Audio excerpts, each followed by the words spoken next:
comecei a falar sobre a liturgia eucarística porque não deu tempo, né? Então eu vou retomar com vocês no ponto onde eu parei, né? Então, por exemplo, né? Qual é o significado de nós ficarmos sentados na missa no momento do ofertório?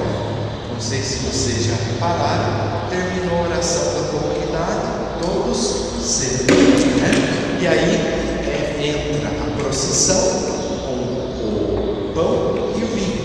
Vem as ânforas com as hóstias não consagradas e vem também a galeta com o vinho e com a água.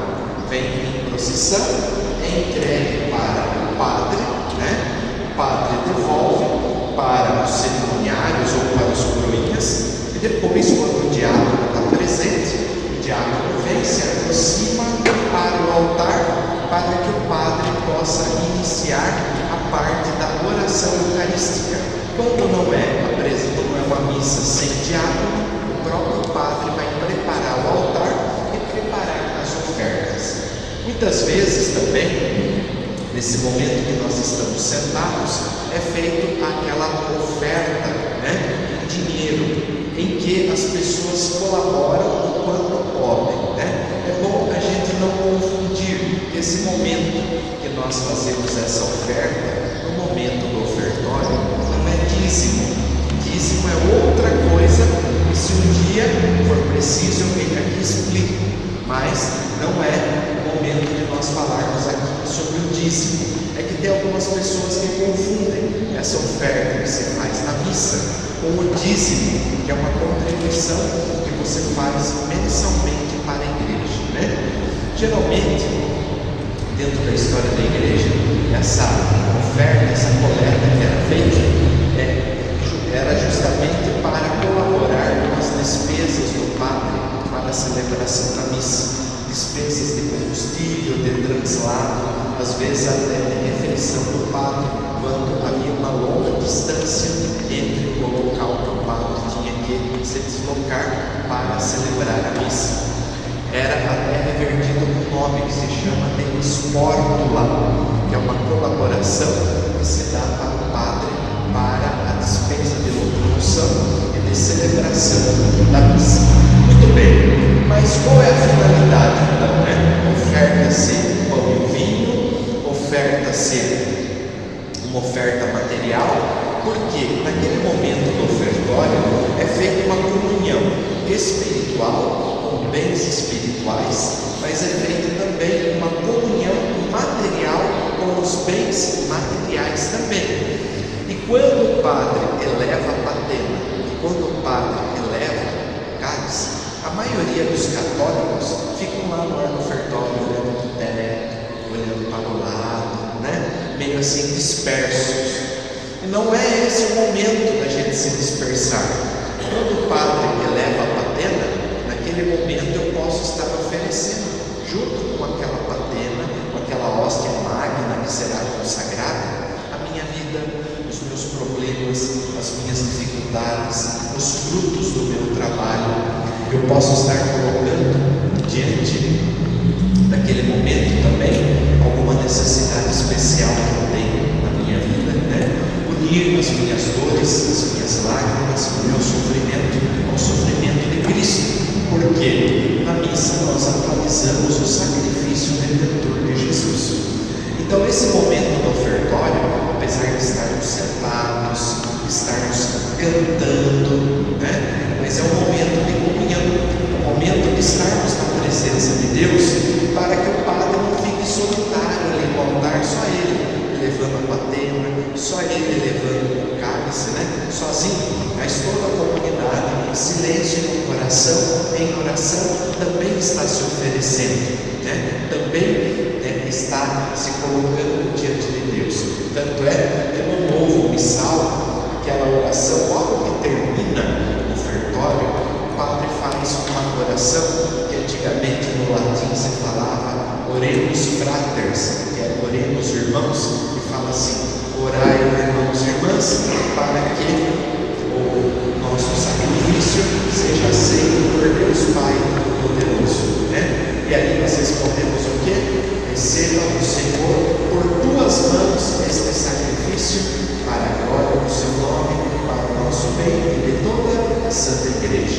Agora com o novo missal mudou. Agora com o novo missal, o padre diz assim: orai, irmãos e irmãs, para que o meu e o vosso sacrifício seja aceito por Deus Pai Todo-Poderoso. Por quê? É só o padre que oferece o sacrifício? Não.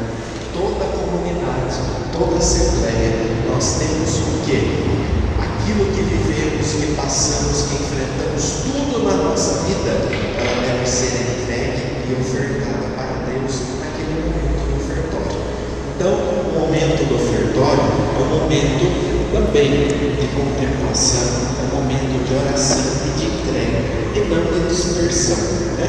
Passado esse momento, nós vamos ter também um momento em que, quando existe a presença do turiferário, e do cerimoniário, que junto com o turíbulo, e a naveta, eles fazem o incenso.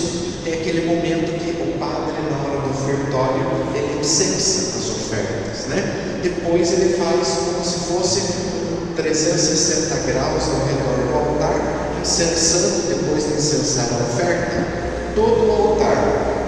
Nesse momento, quando tem o diácono acompanha o padre nesse momento. Quando não tem o diácono, é o cerimoniário que acompanha o padre nesse momento. Terminado esse momento aqui, o padre entrega o turíbulo ou para o diácono ou para o cerimoniário. E ele aqui, mais ou menos nessa posição, ele faz a reverência para o povo, incensa o povo, no sentido da Santíssima Trindade.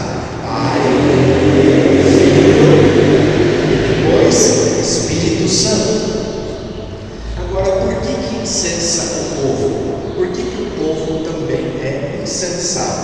O povo é incensado porque eles também são a presença de Deus dentro da celebração litúrgica. O padre é incensado dentro da missa, sim. Antes dele entregar o turíbulo para o cerimoniário ou para o diácono, eles incensam o padre também. Por quê? O padre, quando ministra a Santa Missa, diz o Concílio Vaticano II, no documento Presbyterium Ordinis, que ele age em persona Christi. Quer dizer, é o próprio Jesus, a pessoa do Padre, naquele momento em que ele está presidindo a Eucaristia. Então, naquele momento, ele é incensado, porque é o sinal da presença de Jesus entre nós. Também é incensado, você já deve ter visto, aqui, no pão da palavra, o diácono ou o padre, antes de proclamar o Evangelho, a palavra de Deus também é incensada. Também o Santíssimo Sacramento, em celebrações solenes, quando ele é exposto, é usado o turíbulo também. O Santíssimo Sacramento é incensado. E percebam que a Assembleia também é incensada. Por quê? Os membros que estão aqui, nós somos o corpo místico de Cristo. Então, como o corpo místico de Cristo, nós também somos incensados naquele momento. A Assembleia, a comunidade presente, também dentro da celebração, dentro da liturgia, é um sinal da presença de Deus. Por isso que, quando o diácono ou o cerimoniário vem aqui e faz a reverência para a Assembleia antes de incensar, é um sinal de que ali está presente quem? O corpo místico de Cristo. E a Assembleia também responde, com uma reverência ao diácono ou ao cerimoniário. Nesse momento está acontecendo a incensação. Outra coisa importante, que a partir do momento que a padre fala, orai, irmãos e irmãs, para que o meu e o vosso sacrifício seja aceito por Deus Pai Todo-Poderoso, nós saímos daquele estado do ofertório, estamos sentados e ficamos em pé. E ali nós só vamos mudar essa postura de estar em pé no momento que se canta o santo dentro da oração eucarística. Porque vejam, no ofertório se coloca no altar o pão e o vinho, e o padre oferece ao Pai o pão e o vinho. Na oração eucarística, no momento da consagração, esse pão e vinho que o padre, em ofereceu para Deus, Deus vai devolver para nós de que forma? Não mais pão, não mais vinho, mas o corpo, sangue, alma e divindade de nosso Senhor Jesus Cristo no altar, através do quê? Da infusão do Espírito Santo sobre os dons do pão e do vinho. O padre repete as palavras de Jesus e o milagre eucarístico acontece. Não é mais pão, não é mais vinho, mas é o corpo e o sangue de Cristo.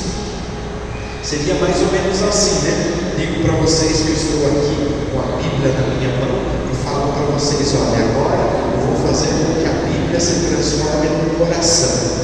De repente a Bíblia sobe na minha mão e vocês começam a ver no coração. Na oração eucarística é esse milagre que acontece.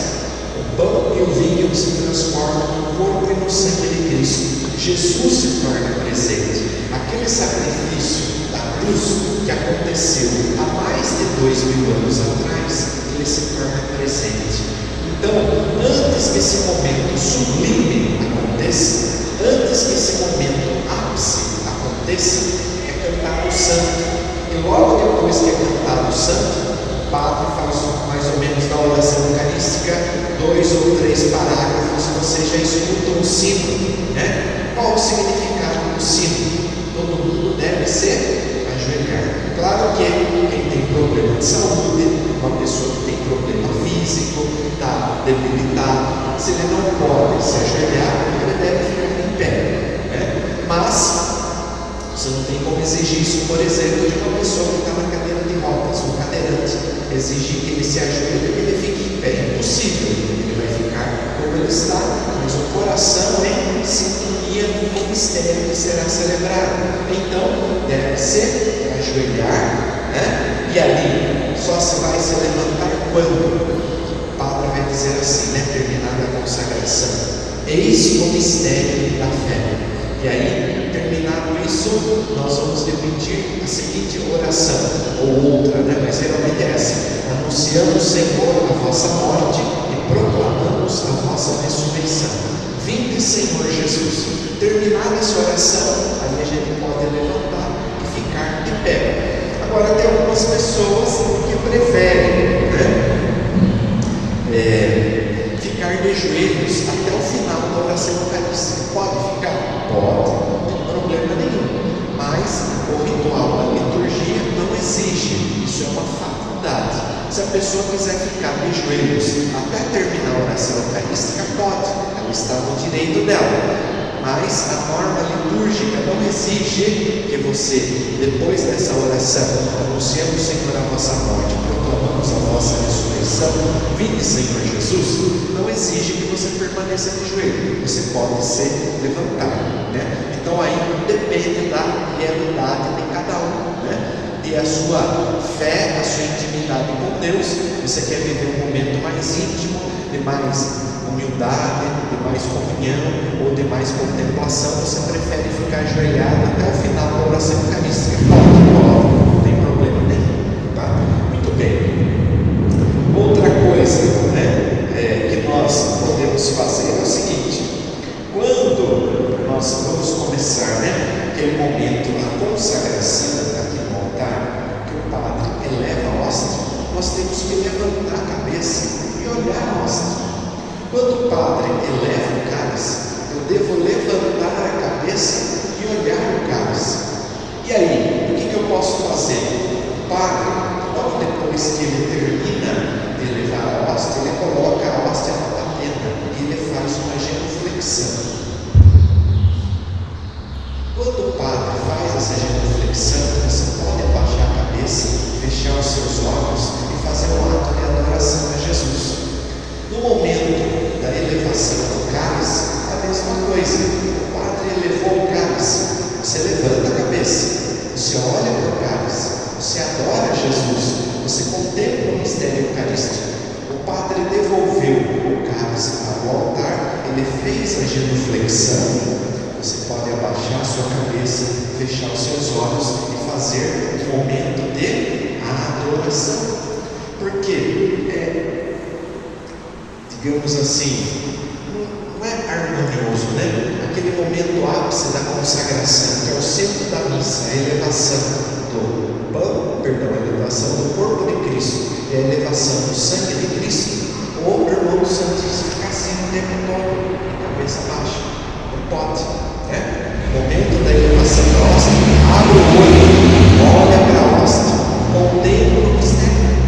No momento da elevação do cálice, abre o olho, olha bem aquele momento da consagração, né? Jesus está dizendo para você: você não está sozinho, isto é meu corpo, isto é meu sangue, tomar e comer, tomar e beber. Jesus está em comunhão com você. Então, no momento de você abrir bem o olho, olhar o mistério, olhar para a hóstia, olhar para o cálice. Aí, no momento que o padre for fazer a genuflexão, você pode abaixar a sua cabeça, fechar os seus olhos e fazer uma oração silenciosa de adoração no seu coração. Também, né, ele diz assim, né? No momento da oração do Pai Nosso, nós devemos também ficar, né, em pé. Agora cria-se uma dúvida, né? Na hora do Pai Nosso, eu fico com a mão aberta igual o padre, ou eu fico com o braço cruzado? Qual é a postura que eu tenho que ter, né? Muito bem. O missal, né, no ritual da missa, ele diz assim: o sacerdote se coloca diante da assembleia com as mãos, né, entreabertas, ele reza, os braços elevados, a oração do Pai Nosso. E a assembleia de um hábito do quê? O padre está de braço aberto, rezando, vamos imitar o padre, vamos copiar o padre, né? Está errado abrir o braço igual o padre e rezar o Pai Nosso? Não está, porque o missal não proíbe, mas qual que é a forma correta? É não abrir os braços como o padre.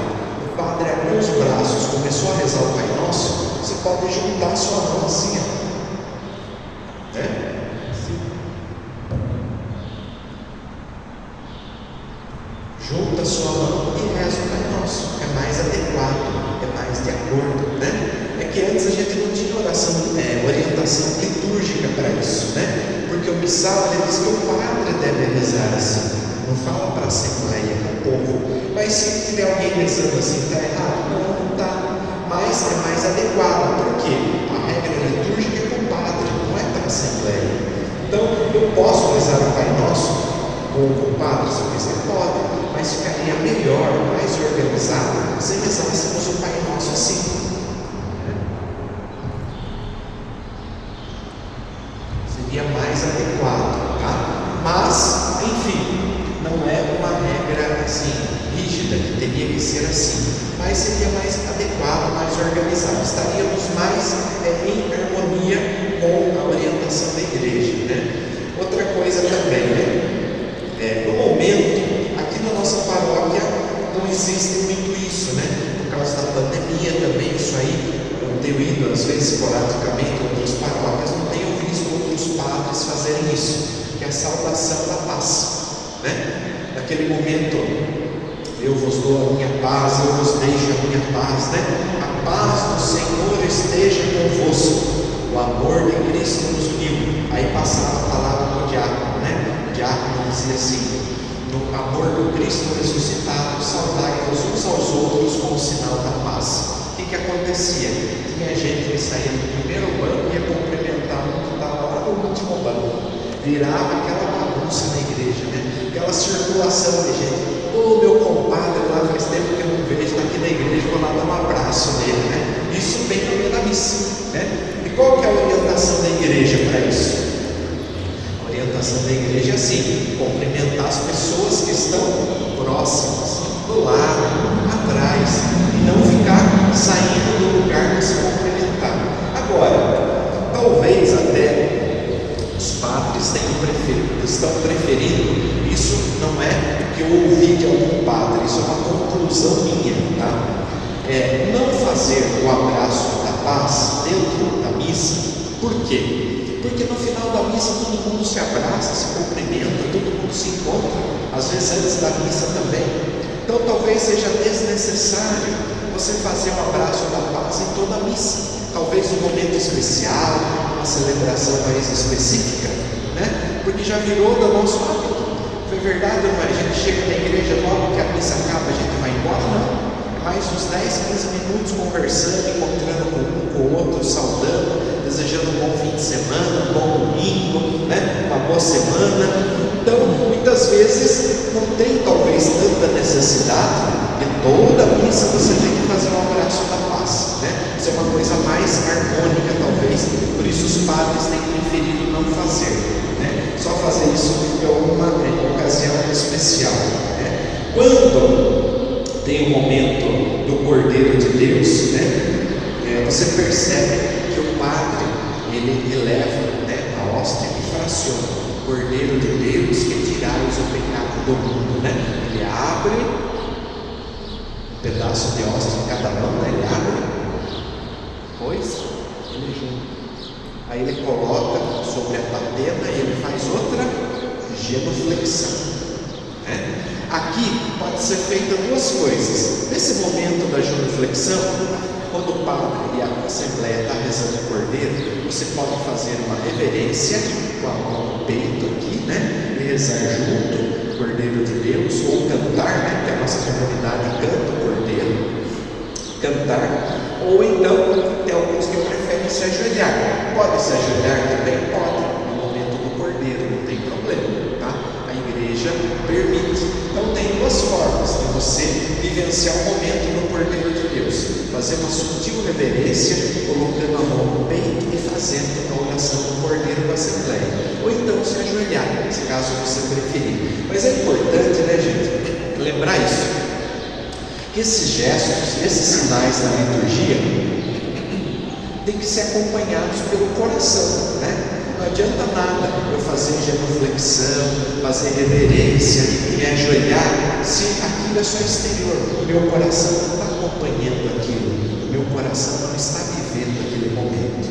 Então é importante viver aquele momento com aquilo que eu estou fazendo externamente, que o meu coração também esteja acompanhando aquilo que está acontecendo, que eu estou fazendo, né? Por exemplo, quando o padre fala sobre a elevação da hóstia, né?